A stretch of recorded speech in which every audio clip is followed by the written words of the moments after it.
Bonjour et bienvenue à ce journal de 7h à la une de l'actualité de ce lundi matin. L'armée nationale dément une attaque sur la ville de Goma dans la nuit du vendredi 11 au samedi 12 mars dernier et accuse aussi le M23 AFC de désinformation. Dans un communiqué rendu public, les FARDC disent ne pas bouger ses positions situées à plus de 300 km de Goma. L'armée nationale dénonce un scénario monté par les terroristes du M23. Vous entendrez le porte-parole de l'armée dans ce journal. Également au sommaire de votre 7 heures, encore de nouveaux morts sous le coup de balles dans l'est de la RDC. 52 personnes ont été tuées, dont un malade assassiné sur son lit de l'hôpital par l'armée rwandaise et le M23 dans la période allant du 6 au 11 avril dernier. Durant cette même période, plusieurs cas de viols, pillages, tortures corporelles sont aussi enregistrés. Des chiffres contenus dans un communiqué rendu public par le ministère de l'Intérieur. Le détail ici dans un instant. Et enfin, des offrandes spéciales remises aux militaires par les confessions religieuses. Une enveloppe de 72 000 $ américains et 100 millions de francs congolais. C'est la somme collectée par le fidèle de ces églises pour soutenir les efforts de guerre. Ces premiers lots d'offrandes a été remis au vice-premier ministre en charge de la Défense. Voilà tout pour le titre. Mesdames et messieurs, encore une fois, bienvenue à vous sur le régional à la radio-télévision nationale congolaise.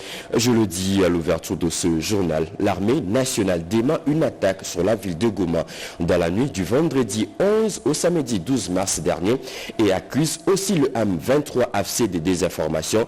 Dans un communiqué rendu public, le FARDC disent ne pas bouger ses positions situées à plus de 300 km de la ville de Goma.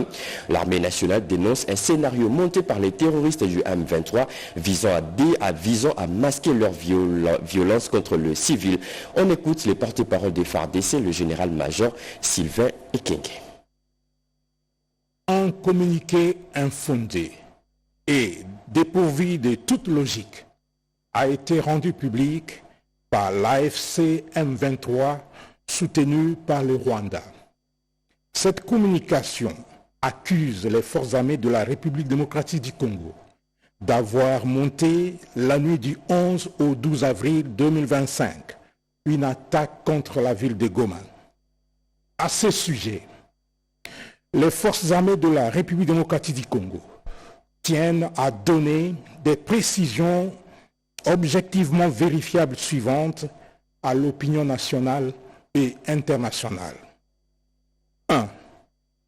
Au nord de la province, leur première position se trouve à plus de 300 km de la ville de Goma, dans le territoire de Lubero, au grand nord de cette province. 2. À l'ouest de Goma, les forces armées de la République démocratique du Congo sont en pleine défensive dans le territoire de Walikale. Au sud de Goma, les premières positions des FARDC sont à des centaines de kilomètres de la ville de Bukavu, dans les territoires de Mwenga, Uvira, Fizi et Chabunda. Le communiqué de l'AFC M23, taillé de toutes pièces, est en réalité un scénario sciemment monté non seulement pour camoufler et justifier les tueries quotidiennes des civils dans la ville de Goma, mais aussi et surtout pour manipuler l'opinion et également satisfaire leurs appétits criminels. C'est une manœuvre dilatoire concoctée pour tenter de faire capoter toutes les initiatives de paix en cours. Les forces armées de la République démocratique du Congo, tout en demeurant vigilantes et respectueuses des droits de la guerre, restent attachées aux engagements souscrits par la haute hiérarchie pour le retour d'une paix définitive dans l'Est de la République démocratique du Congo et dans la sous-région.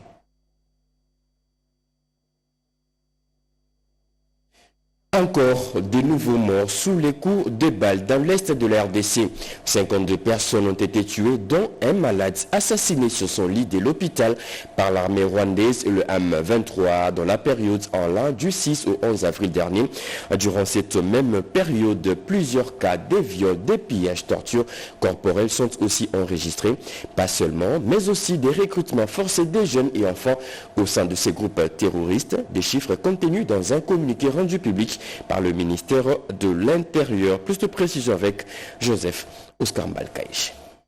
Le ministère de l'Intérieur, Sécurité, Décentralisation et Affaires coutumières informe l'opinion nationale et internationale que l'armée rwandaise et ses supplétifs continuent de commettre des actes de violation de l'intégrité du territoire national, des assassinats, des tortures, des viols et des pillages.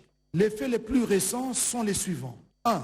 52 morts, parmi lesquels un malade tué par balle sur son lit à l'hôpital de Kéchéro à la suite de l'attaque armée organisée et simulée par l'armée rwandaise et ses supplétifs du M23 AFC contre les populations civiles de la ville de Goma et de ses environs dans la nuit du 11 au 12 avril 2025 afin de détourner les regards du monde portés sur les crimes odieux et ciblés perpétrés contre les populations civiles.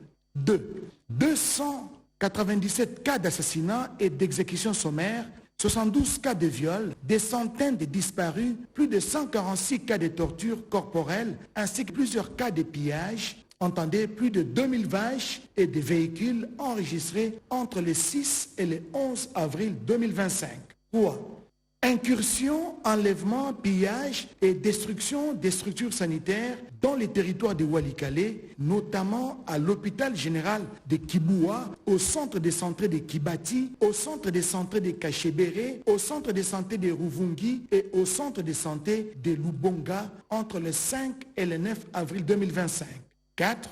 Persistance dans la mise en place d'une administration parallèle avec la nomination des bourgmestres au Sud Kivu et l'ouverture d'une CADECO. Par ailleurs, il est important de relever que les différents braquages, pillages, vols et rafles opérés par l'armée rwandaise et ses supplétifs du M23 AFC sur les populations et les institutions financières dans les zones occupées constituent un mécanisme de financement de la guerre par Kigali qui éprouve à ce jour d'énormes difficultés pour prendre en charge ces militaires et supplétifs illégalement déployés sur notre sol. En outre, l'armée rwandaise et ses supplétifs du M23 AFC se préparent à commettre de nouveaux massacres et assassinats ciblés contre les populations civiles dans les zones occupées afin de tenter désespérément de faire chanter les FARDC, Forces armées de la République démocratique du Congo. Les faits cités si haut, qui s'ajoute à ceux précédemment dénoncés, constitue une violation flagrante des instruments internationaux, notamment la Charte des Nations Unies, l'acte constitutif de l'Union africaine, ainsi que la résolution 2773 du Conseil de sécurité des Nations Unies. Le ministre de l'Intérieur, Sécurité, Décentralisation et Affaires coutumières continue de documenter ces violations graves perpétrées par l'armée rwandaise et ses supplétifs du M23 AFC afin que justice soit rendue. Fait à Kinshasa le 12 avril 2025, Chabani Luko Biango, Jacquemin. Des offrandes spéciales remises aux militaires par les confessions religieuses, une enveloppe de 72 000 $ et 100 millions de francs congolais. C'est la somme collectée par le fidèle de ces églises pour soutenir les efforts de guerre. Ce premier lot d'offrandes a été remis au vice-premier ministre en charge de la Défense. Ces églises ont aussi fait un don de vivres et non-vivres. Iverson Kabouaba nous en parle. Dans sa logique axée sur la transparence dans la gestion de la chose publique, le ministre d'État, ministre de la Justice et garde des Sceaux, Maître Constant Moutamba, a procédé au nom du commandant suprême des forces armées, Félix-Antoine Tshisekedi Tshilombo, à la remise officielle aux mains du vice-premier ministre, ministre de la Défense nationale, Guy Mwadianvita, les fonds et autres produits de première nécessité collectés par les églises en faveur du FARDC, une enveloppe de 72 000 $ et plus de 100 millions de francs congolais et plusieurs tonnes de vivres, a fait savoir le patron de la justice et garde des Sceaux en qualité du ministère des tutelles des églises et des confessions religieuses. Nous demandons aux confessions religieuses qui tergiversent encore de pouvoir emboîter le pas.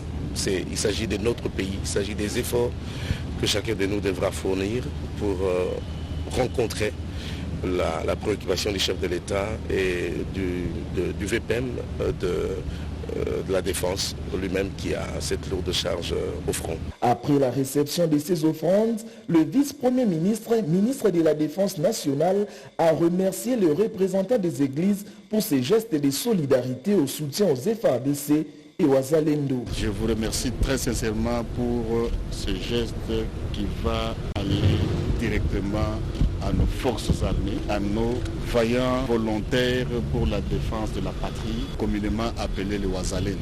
Mettez vos forces combattantes dans vos prières quotidiennes. Ce soutien a pour but de réconforter davantage les efforts du chef de l'État, Félix-Antoine Tshisekedi Tshilombo, et la chef du gouvernement, Judith Suminwa Tuluka, a expliqué le garde des Sceaux, Constant Mutamba, afin de pouvoir barrer la route à l'armée rwandaise et ses supplétifs du M23 AFC. Changement de mode de paiement des enseignants dans des zones sous occupation. Ces professionnels délacrés seront désormais payés par téléphone via Mobile Money. L'option levée lors d'une réunion entre le directeur chef des services de la DINACOPé, quelques députés nationaux de l'Est du pays et aussi le Caritas Congo qui assure la paye dans cette partie du pays. D'autres précisions avec Renette Kolonga. Les enseignants congolais vont bientôt commencer à toucher leur salaire par la carte biométrique. En attendant la mise en service de cette carte, la solution palliative est en train d'être trouvée afin de payer les enseignants des zones sous occupation. Ce cas a été traité au cours d'une réunion présidée par le directeur chef des services de la DINACOPé, Boniface Mbaka, à l'intention de l'intersyndicale, du député provincial du Nord Kivu et de la Caritas qui assure la paye de cette partie du territoire national. Effectivement, comme les représentants en province sont sur place, et l'opérateur de paye Caritas, particulièrement qui couvre ces zones sous occupation, on a trouvé l'angle avec eux, ils retirent l'argent ici et ils l'envoient par les voies de Mobile Money afin que les enseignants créés à la main touchent aussi leur salaire comme les administratifs venaient de toucher déjà de leur. L'élu du Nord Kivu s'est dit rassuré quant à cette solution palliative. Leur cri de détresse ne pouvait pas me laisser tranquille. C'est comme ça que je suis venu voir le directeur national. Je lui ai trouvé sur la question et avec beaucoup d'autres responsables du secteur. Et nous sommes rassurés par la réponse nous donnée par donc, le directeur national. Nous sommes toujours ensemble en train de suivre pour que l'enseignant trouve au plus vite sa rémunération. La solution définitive à ces problèmes est la digitalisation du système d'information de la paye de la DINACOPé. Des enfants congolais de 7 à 17 ans vont s'affronter dans un concours des robots à Cape Town, en Afrique du Sud, le mois prochain. Ces enfants se préparent déjà. Ils passent des heures dans leur atelier, vous le verrez sur les images, pour monter des prototypes de drones sous-marins, des robots et quelques jeux vidéo. Ils se disent déjà être prêts pour les challenges. Guy Matundu a suivi ces petits génies dans leur milieu de travail. Quelques enfants congolais s'apprêtent à défendre l'étendard national lors du concours de robotique du mois de mai prochain à Cape Town, en Afrique du Sud. Ils sont pleins d'ingéniosité et se préparent fiévreusement à cette échéance. On a créé un prototype d'un drone sous-marin carrément, qui peut aller dans les fonds marins avec la lumière et une application que je vais moi-même développer. Là, je suis en train de coder le robot, par exemple. Ici, c'est les codes qu'on a fait qui permet à faire avancer le robot. Grâce à tous les appareils qui est accroché au robot, ça nous permet de contrôler en Bluetooth de loin. Ces préparatifs se déroulent sous la supervision de leur coach du centre Kolecha. J'aide les enfants à réfléchir sur des problématiques et trouver des solutions à travers les ateliers de robotique et coding. Avec ces ateliers, ils peuvent construire des robots, le programmer, ils peuvent créer des jeux vidéo. Nous formons les enfants entre 7 et 17 ans. Il y a plusieurs équipes. Il y a l'équipe Challenge et Explore. Ce 26 avril aura lieu la compétition nationale. Et après cette compétition, l'équipe gagnante pourra maintenant représenter la RDC à Cape Town. C'est vraiment un honneur que nous aussi qu'on aille, qu'on puisse aussi représenter notre pays là-bas. Ces enfants vont rivaliser de talent avec d'autres venus de 4 coins du monde. Et ils y croient, dur comme fer. Clap des fins de la 3e édition du sommet mondial sur le handicap à Berlin, en Allemagne. Accélérer l'inclusion de personnes handicapées dans un monde divers et en mutation, c'est le thème de ces assises. La ministre déléguée en charge de PVH, Irène Essambodiata, qui a représenté la RDC à ses travaux, a présenté les avancées enregistrées par son pays dans la donne handicap. Betty Amani nous en dit un peu plus. Organisée par l'Allemagne et le Royaume de la Jordanie, la cérémonie d'ouverture du 10 sommet a été présidée par le chancelier allemand Olaf Scholz et le roi Abdallah II de la Jordanie. La ministre déléguée en charge des personnes vivant avec handicap et autres personnes vulnérables a aussi co-animé le panel sur l'éducation inclusive et son impact sur les personnes handicapées. C'est fut une occasion d'informer les différents participants à ce 3e sommet mondial sur les innovations apportées à la situation des personnes handicapées de la RDC grâce à la vision du président de la République, Félix-Antoine Tshisekedi Tshilombo. Un accent a été mis sur l'élaboration en cours de la stratégie nationale de l'éducation inclusive, la signature d'un arrêté interministériel pour la réduction des frais académiques en faveur des étudiants handicapés et l'adoption par la RDC du premier dictionnaire de la langue des signes congolaise afin d'accompagner l'inclusion des enfants sourds et malentendants à l'école. Les travaux de ce 3e sommet mondial sur le handicap se sont clôturés par l'adoption de la déclaration d'Amman-Berlin appelant à plus d'actions pour l'application des 15% des projets de développement global en faveur de l'inclusion des personnes handicapées dans chaque pays.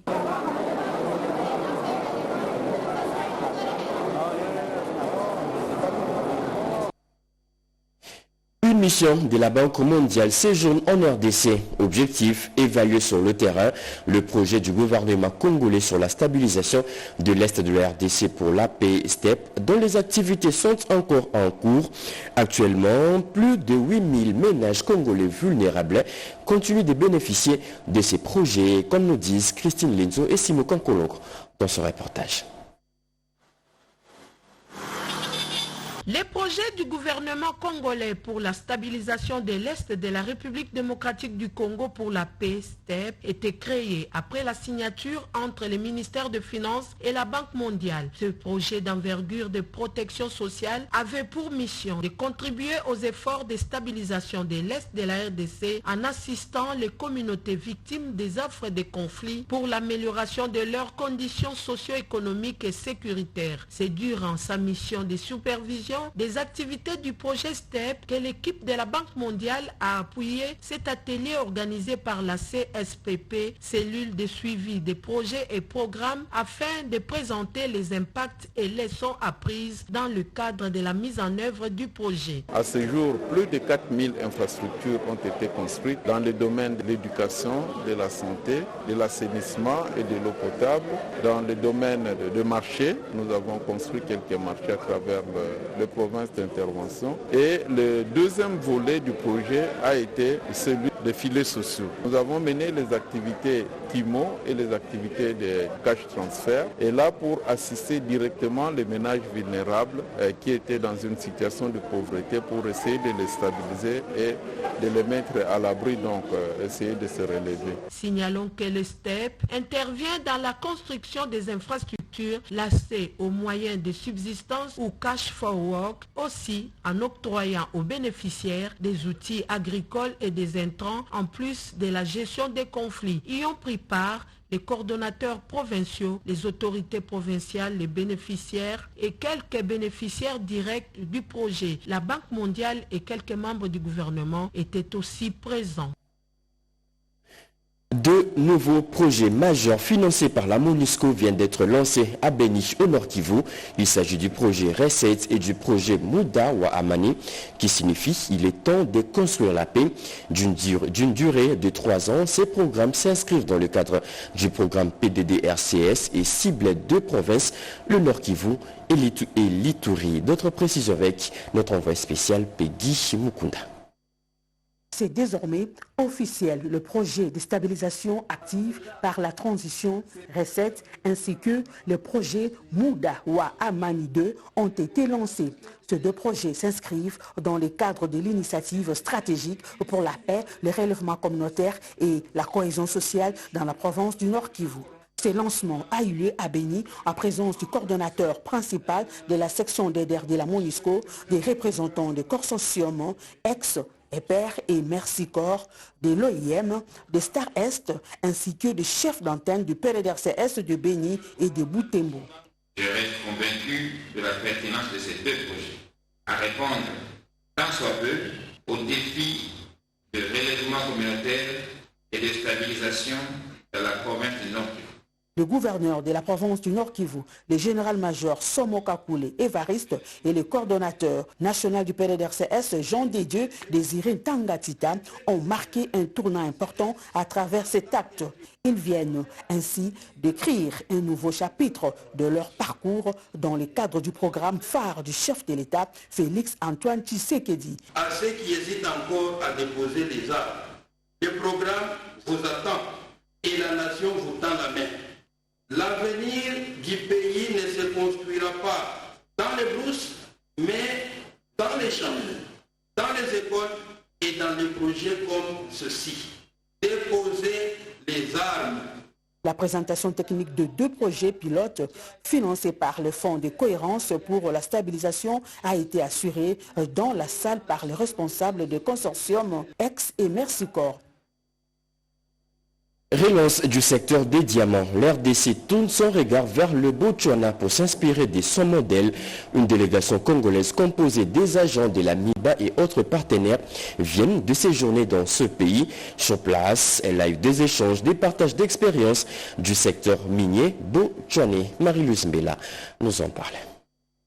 Ces échanges approfondis avec les acteurs du secteur minier du Botswana ont permis à la délégation congolaise composée, entre autres, des membres de la coordination des gestions des projets financiers de l'État pour la relance de la MIBA, de la direction technique de la MIBA, d'un député national élu du Kassai oriental et d'un expert du ministère des Finances, décerner le modèle de réussite exceptionnel du Botswana dans le secteur des diamants, de s'en approprier et de les dupliquer en RDC pour une relance de la MIBA avec comme répercussion la croissance économique et la création d'emplois. Pour la coordonnatrice de cette unité de gestion des projets financiers de l'État pour la relance de la MIBA, Joël Kabena, la réussite de la relance de la MIBA va permettre de repositionner cette entreprise du portefeuille de l'État sur la liste des pays producteurs mondiaux de diamants et remettre la MIBA sur l'échiquier du poumon économique. Aussi faire de cette société un levier de la croissance conformément à la vision de développement du chef de l'État, Félix Antoine Tshisekedi Tshilombo. Et Botswana,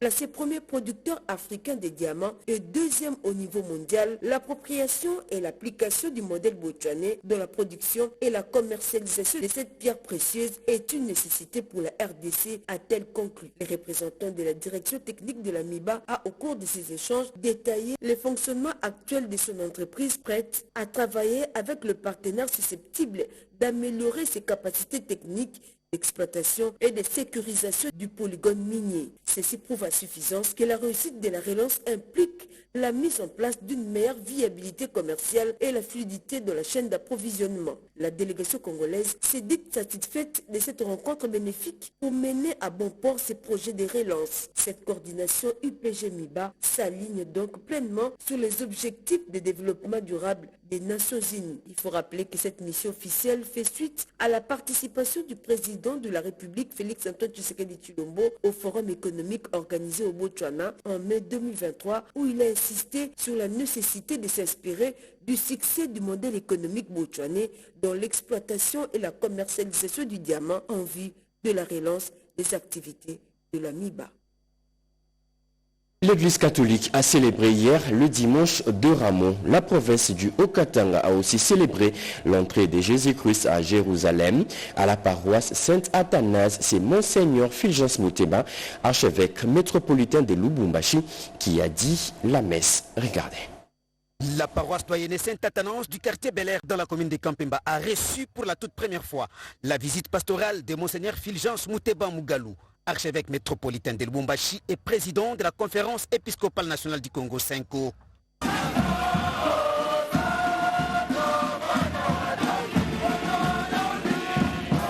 Un moment choisi pour le vice-gouverneur de la province du Haut-Katanga, Martin Kazembe Choula, est communié avec les siens. Tout commence par la procession avant d'entrer dans ce temple des dieux. C'est presque tout le monde qui a des rameaux en main, ce qui rappelle l'entrée triomphale de Jésus à Jérusalem. Les numéros 2 de l'exécutif provincial du Haut-Katanga, Martin Kazembe Choula, et Madame son épouse Cécile Kazembe Moujiti ont participé à toutes les étapes du culte aux côtés du commissaire provincial de la police nationale congolaise, PNC Haut-Katanga, le général Dieudonné Okito Odimba. Monseigneur Fulgence Muteba Mugalou a fait recours à l'évangile des passions du Christ selon Saint Luc chapitre 22, du 14e au 56e verset, pour exhorter tous au vivre ensemble, à la paix, dans la région des Grands Lacs et plus particulièrement en République démocratique du Congo. À cela s'ajoute l'amour qui doit caractériser les Congolaises et Congolais, à l'exemple du Christ qui a sacrifié sa vie pour sauver l'humanité. Nous devons nous souvenir ces jours de ceux qui souffrent, juste pour raison de haine et de mauvaise foi, par manque d'amour.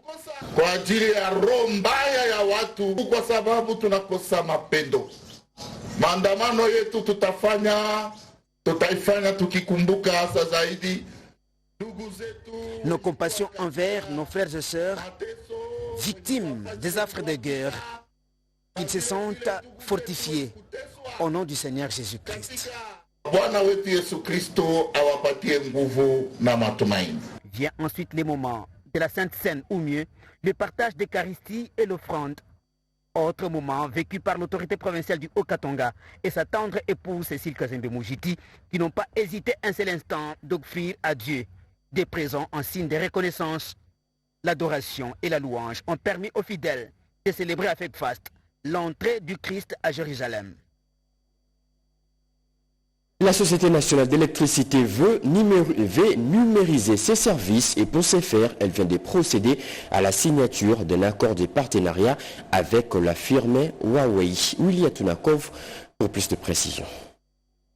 Cet accord de collaboration stratégique entre la SNEL SA et la firme chinoise Huawei repose sur 4 axes principaux. Il s'agit premièrement de l'extension de la fibre optique dont la capacité et la fourniture du réseau seront renforcées pour une interconnexion plus fluide et performante à travers la RDC. Deuxièmement, la modernisation des équipements, les sites de distribution électrique seront transformés pour intégrer des compteurs intelligents, des points de vente numériques et des systèmes de communication optimisés pour les équipes techniques sur le terrain. Troisièmement, l'introduction des infrastructures numériques, un centre de données sera amélioré pour établir une bonne numérique solide. Et quatrièmement, une technologie intelligente, des sous-stations et cabines de distribution d'énergie innovantes vont être intégrées et seront complétées par les services à haut débit et à valeur ajoutée. Pour sa part, l'ingénieur Fabrice Lucinde, directeur général manager de la SNEL SA, a salué cette avancée technologique significative qui rentre dans le cadre de la vision du chef de l'État, celle relative à la modernisation et à l'innovation des services publics. Signalons que le partenariat qui se veut gagnant-gagnant entre les deux entités est une opportunité pour la République démocratique du Congo visant à intégrer des solutions numériques. La proposition des lois portant sécurité alimentaire et nutritionnelle fait débat au niveau de l'Assemblée nationale.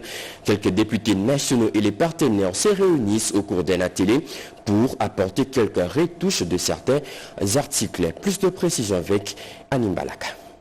Un atelier de plaidoyer et de sensibilisation sur la proposition de loi fixant les principes fondamentaux relatifs à la sécurité alimentaire et nutritionnelle en République démocratique du Congo s'est tenu dans la salle de banquet du Palais du Peuple. Au nom du président de l'Assemblée nationale, l'honorable Vital Kamerhe, c'est la rapporteure adjointe, la princesse Dominique Mounongo Inamizi, qui a procédé au lancement des travaux. Elle a rassuré les participants de l'inscription de cette proposition de loi au calendrier de la session en cours. porté par les députés nationaux Katembo Kambere Tade et Kambale Mwasa Alexandre. Cette initiative législative vise à mettre en place des mécanismes appropriés et innovants pour garantir progressivement le droit à une alimentation adéquate pour tous les Congolais. La République démocratique du Congo, notre pays, n'est pas restée indifférente sur cette question. Dans la Constitution de 2006, telle que modifiée à ce jour, il est indiqué à son article 47 que le droit à la santé et à la sécurité alimentaire est garanti. Malheureusement, la situation alimentaire et nutritionnelle de notre pays n'est toujours pas rose. Selon le Programme alimentaire mondial, le PAM en sigle, au total 28 millions de personnes en République démocratique du Congo sont confrontées à une insécurité alimentaire aiguë. Comme cause sous-jacente de la malnutrition, cette insécurité alimentaire au niveau des ménages avec ses multiples facteurs a plongé le pays dans un taux de malnutrition chronique infantile de 47,9% selon les enquêtes nationales de nutrition de 2023. Nous sommes donc heureux de vous annoncer que la proposition de cette loi fixant les principes fondamentaux relatifs à la sécurité alimentaire et nutritionnelle portée par nos deux collègues honorables Tade Katembo et Alexandre Kambale est déjà bel et bien élaborée et inscrite au calendrier de cette session en cours. L'atelier a réuni des députés nationaux, sénateurs, membres du gouvernement et partenaires techniques et financiers. C'est fini pour ce journal de 7h, mesdames et messieurs. Ce journal a été coordonné par Fifi Mukundi, réalisé par Mamita Bangoulou, Jonathan Moubalama. La partie technique a été assurée par Héritier Katendi, Anou Mouti, Émile Zola, Alain Galia. Merci de nous avoir suivis. Prochain rendez-vous de l'actualité, c'est à 13h30 avec Louisette Ntsakala. Mais entre-temps, nous vous laissons en compagnie de Yves Sikil et Bénédicte Mabunda pour les comptes de l'émission Les Paniers. Bon début de semaine à toutes et à tous. Au revoir.